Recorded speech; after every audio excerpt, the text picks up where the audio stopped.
आजीच्या परिपाठांतर्गत आजची गोष्ट घेऊन येत आहे ईश्वरी। नमस्कार, माझे नाव ईश्वरी अमराटोन।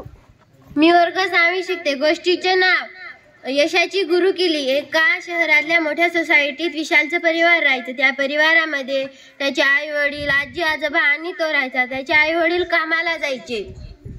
विशालची उत्साही वृत्ती हेच त्याचं इंधन होतं, हीच त्याची ऊर्जा। त्याला काही ना काही नवीन गोष्ट करून पाहण्याची हौसच होती।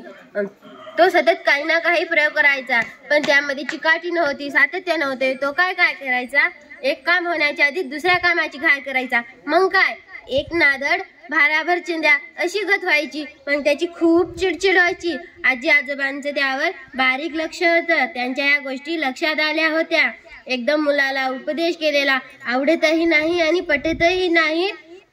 आजी आजोबांना विशालला त्याची चूक लक्षात आणून द्यायची होती, पण कसं हेच समजत नव्हते।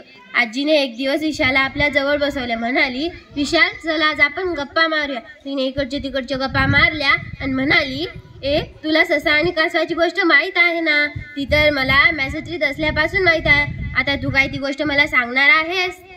आजोबा मध्ये पडले, म्हणाले, नाही रे, आजीला काय म्हणायचं हे आधी ऐकून तर घे, मग ठरव। ठीक आहे।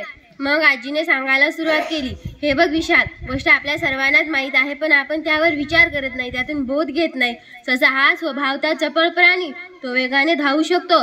असं असूनही तो हरला कसा हे पाहणे गरजेचे आहे। कासव हा हळूहळू चालणारा प्राणी, त्याला 4 पाय आहे म्हणून तो वेगाने धावू शकत नाही। असे असूनही तो जिंकला का हे पाहिले पाहिजे। एकतर ससा प्रतिस्पर्धेला कमी समजला, त्याला स्वतःच्या वेगावर फाजील विश्वास होता। वाटेत लुसलुशीत गवताचे प्रलोभन तो टाळू शकत नाही आणि अविचाराने गाढ झोपी गेला। याचा परिणाम काय झाला?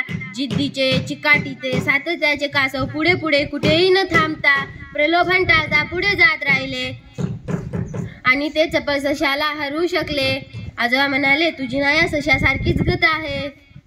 आजी, तुझ्यामध्ये उत्साह आहे, काम करण्याची इच्छा आहे, पण तू ते काम जिद्दीने नाही करत, सातत्याने नाही करत। तुझं कसं होत?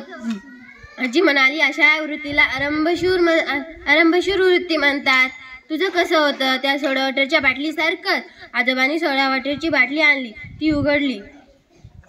उघडताच फसफसून सोडा बाहेर आला आणि सोडा ग्लासात ओतलं। काही वेळानंतर जो ग्लास पूर्ण भरलेला होता, आता तो अर्धा दिसू लागला।